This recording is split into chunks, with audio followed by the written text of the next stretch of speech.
আসসালামু আলাইকুম। অষ্টম শ্রেণীর শিক্ষার্থী বন্ধুরা, তোমাদেরকে ইজি লার্নিং এর পক্ষ থেকে স্বাগত জানাই।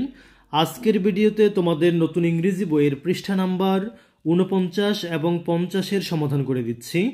এখানে তোমাদের 49 পেজে যে কবিতাটি রয়েছে গ্রিন এস্কেপ, যেটা লিখেছেন হচ্ছে জোসেফ অসল্যান্ডার, এই কবিতাটি আজকে আমরা তোমাদেরকে বাংলায় বুঝিয়ে দিব এবং এই কবিতার পরে যে প্রশ্নগুলো আছে এখানে সি নাম্বারে, এই প্রশ্নগুলোর সমাধান করে দিব আজকের এই ভিডিওতে। তো চলো প্রথমে আমরা এই নোটটি একটু দেখে নেই। কবিতা পড়ার আগে আমরা এই নোটটি দেখে নেই, তাহলে কবিতাটি বুঝতে সুবিধা হবে। তো এখানে লক্ষ্য করো, স্কাই স্ক্র্যাপার্স। স্কাই স্ক্র্যাপার্স মানে হচ্ছে ভেরি টল বিল্ডিংস, অর্থাৎ অনেক উঁচু ভবন, অর্থাৎ আকাশচুম্বী ভবন। এরপরে দেখো হুইপিং। হুইপিং শব্দের অর্থ হচ্ছে মুভিং কুইকলি, অর্থাৎ দ্রুত নড়াচড়া করা, or being blown around by the air by the wind, অথবা বাতাসে উড়ে যাওয়া। এরপর দেখো ড্রোন। ড্রোন অর্থ হচ্ছে এ কন্টিনিউয়াস, একটা চলমান, লো হ্যামিং সাউন্ড, গুনগুন আওয়াজ, নিচু বা অল্প আওয়াজে গুনগুন শব্দ করা, অর্থাৎ লাইক বি স্মেক, যেমনটা মৌমাছিরা তৈরি করে, যেমনটা মৌমাছিরা গুনগুন আওয়াজ করে ওরকম। এরপর লক্ষ্য করো এখানে রিপাস শব্দের অর্থ হচ্ছে টু পাস বাই অ্যাগেইন, অর্থাৎ পাশ কাটিয়ে যাওয়া, আবার পাশ দিয়ে যাওয়া, বা বারবার ঘুরে ফিরে ঘোরাফেরা করা, অর্থাৎ আসা যাওয়া। এরপর দেখো ক্ল্যারিয়ন মানে হচ্ছে আ loud clear sound like a trumpet, একটা উচ্চ স্পষ্ট শব্দ তুর্যধ্বনির মতো। মার্শ। মার্শ মানে হচ্ছে wet grassy land often near water, অর্থাৎ ভেজা ঘাসযুক্ত জায়গা, প্রায় সময় জলাধারের নিকটে বা জলাশয়ের নিকটে যেরকম ভেজা ঘাসযুক্ত জায়গা থাকে সেরকম জায়গা। এরপর লক্ষ্য করো জুয়েল উইড। এটার মানে হচ্ছে টাইপ অফ প্লান্ট, এক ধরনের উদ্ভিদ বা এক ধরনের গাছ, with bright orange or yellow flowers, যেটাতে উজ্জ্বল কমলা রঙের অথবা হলুদ রঙের ফুল থাকে, এরকম ফুলের গাছ। রুটেড। রুটেড মানে হচ্ছে ফিক্সড ফার্মলি ইন প্লেস, অর্থাৎ শক্তভাবে জায়গাতে থাকা, like a plant in the ground, যেমনটা মাটিতে একটা গাছের শিকড় যেভাবে প্রথিত থাকে। এরপর দেখো টাগিং। টাগিং মানে হচ্ছে পুলিং সামথিং উইথ এফোর্ট, কোনো কিছু চেষ্টার সাথে টেনে তোলা। তো চলো এবার আমরা এই কবিতাটি বুঝে নেই। এখানে লক্ষ্য করো, কবি বলছেন I have turn my face, আমি আমার মুখ ফিরিয়ে নিয়েছি বা মুখ ঘুরিয়ে নিয়েছি, away from streets and crowds, রাস্তাঘাট আর ভিড় থেকে। এইখানে স্ট্রিটস মানে হচ্ছে রাস্তাঘাট, ক্রাউডস মানে ভিড়, অ্যাওয়ে ফ্রম মানে থেকে, তাহলে away from streets and crowds, রাস্তাঘাট আর ভিড় থেকে আমি মুখ ফিরিয়ে নিয়েছি। তারপর বলছে যে to a windy place and clouds, একটি বাতাসময় জায়গায় এবং মেঘের দিকে। কবি নিজের মুখ ফিরিয়ে নিয়েছেন রাস্তাঘাট আর ভিড় থেকে একটা বাতাসময় জায়গা এবং মেঘের দিকে, অর্থাৎ এখানে কবি বোঝাতে চাচ্ছেন যে তিনি শহরের যান্ত্রিকতা ছেড়ে শহরের যান্ত্রিক জীবন থেকে মুখ ফিরিয়ে নিয়ে প্রকৃতির সান্নিধ্যে চলে গেছেন। এরপর লক্ষ্য করো পরবর্তী প্যারা, এখানে বলেছেন যে আই হ্যাভ টার্ন ফ্রম স্কাই স্ক্র্যাপার্স, আমি ফিরেছি উঁচু সেই ভবন থেকে, that scratch out the sky, যেগুলো আকাশকে আশ্রয় দেয়, অর্থাৎ কবি এখানে বলতে চাচ্ছেন যে তিনি আকাশচুম্বী বড় বড় ভবন থেকে ফিরে এসেছেন বা সরে এসেছেন, যেই ভবনগুলো মনে হয় যেন আকাশকে খামছে দিয়েছে, আকাশকে আঁচড় দিয়েছে, এত উঁচু ভবনগুলো ছেড়ে কবি প্রকৃতির সান্নিধ্যে চলে আসছে। তারপর লক্ষ্য করো এখানে বলছেন যে from wet newspapers always whipping by, ভেজা সংবাদপত্র থেকে, অর্থাৎ যে সংবাদপত্রগুলো সবসময় ভুয়া সংবাদ দেয় সেগুলোর কথা তিনি বোঝাতে চাইছেন যে from wet newspapers always whipping by, যা সবসময় টালমাটাল থাকে, যা সবসময় আকাশে বাতাসে উড়ে, অর্থাৎ যে সমস্ত দুঃসংবাদগুলো বা যে সমস্ত ভুয়া সংবাদগুলো সংবাদপত্রে আসে বা আমাদের আধুনিক সমাজে আমরা পাই, সে সমস্ত জিনিস থেকে কবি সরে গেছেন। এরপর লক্ষ্য করো পরবর্তী প্যারা, I have taken my heart, কবি বলছেন যে আমি আমার হৃদয়কে সরিয়ে নিয়েছি, I will give it again, আমি আবার দিব তাকে, টু বি স্প্লিট অ্যাপার্ট, আবার তাকে অর্থাৎ আমার হৃদয়টাকে আবার দিব ভাঙতে, by wind and rain, wind মানে হচ্ছে বাতাস, রেইন মানে বৃষ্টি, যে বাতাসে এবং বৃষ্টিতে, অর্থাৎ কবি তার হৃদয়কে প্রকৃতির মাঝে আবার নিয়ে এসেছেন, প্রকৃতি সেটাকে ভেঙে ভেঙে চুরে আবার নতুন করে গড়ে দিবে, প্রকৃতি তার মনে প্রশান্তি এনে দিবে, এমনটা কবি প্রত্যাশা করেন।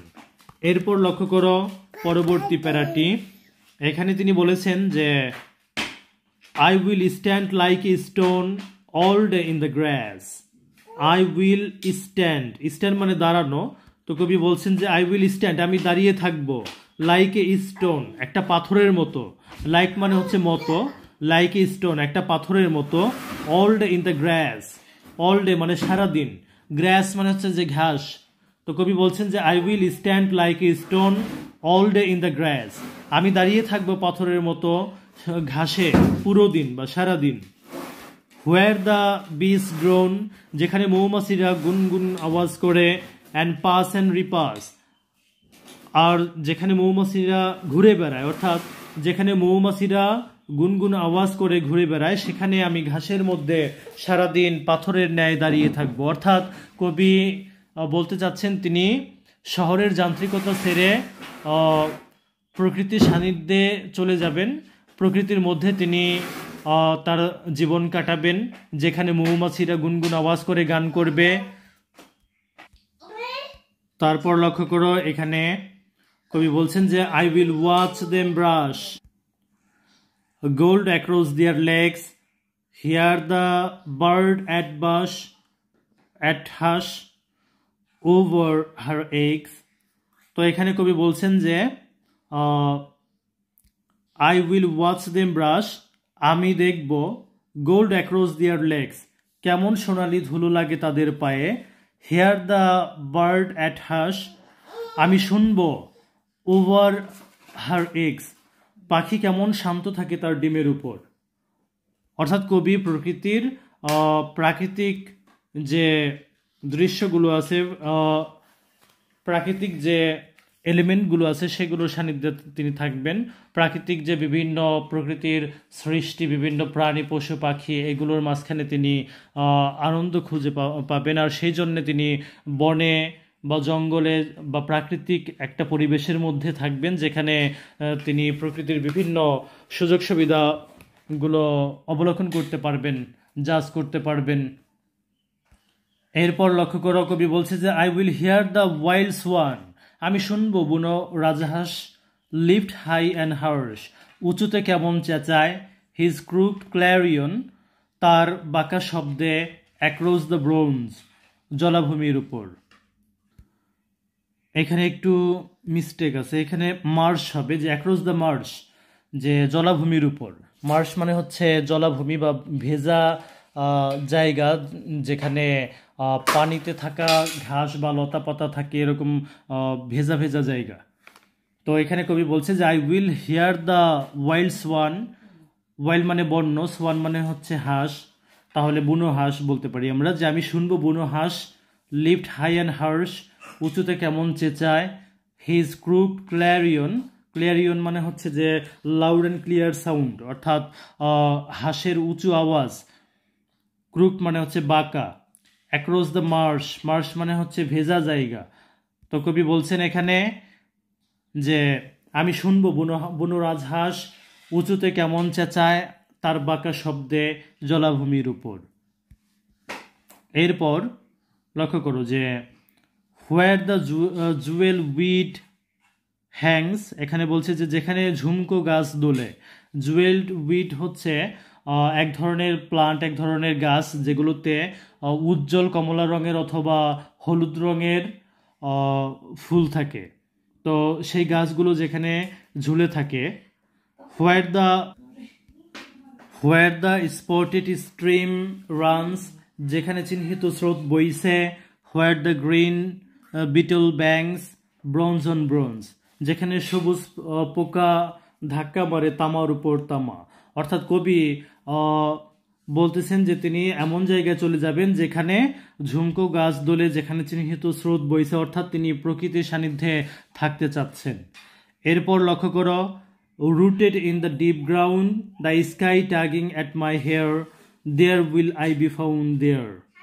তিনি বলছেন যে শিকড় প্রথিত মাটির গভীরে আকাশ চুল ধরে টানে, সেখানেই আমি থাকব, সেখানেই। এবার আমরা এই কবিতা এখানে 50 পেজে যে প্রশ্নগুলো আছে কবিতার, এই প্রশ্নের সমাধানগুলো এখন আমি করব। তো চলো দেখে নেওয়া যাক। এখানে 1 নম্বর প্রশ্নটি ছিল why does the speaker turn away from the streets and crowds, কেন বক্তা স্ট্রিটস অ্যান্ড ক্রাউডস অর্থাৎ রাস্তা এবং ভিড় থেকে মুখ সরিয়ে নিল। উত্তর, the speaker turns away from the streets and crowds to find piece and connect with nature. কবি শান্তি খুঁজে পেতে এবং প্রকৃতির সঙ্গে সংযোগ স্থাপন করতে রাস্তাঘাট ও ভিড় থেকে মুখ ফিরিয়ে নিয়েছেন। এবার দ্বিতীয় প্রশ্নটি লক্ষ্য করো। তাহলে প্রথম প্রশ্নের উত্তরটি আমরা এভাবে লিখব যে কবি কেন তার মুখ ফিরিয়ে নিয়েছে ক্রাউডস থেকে এবং রাস্তা থেকে।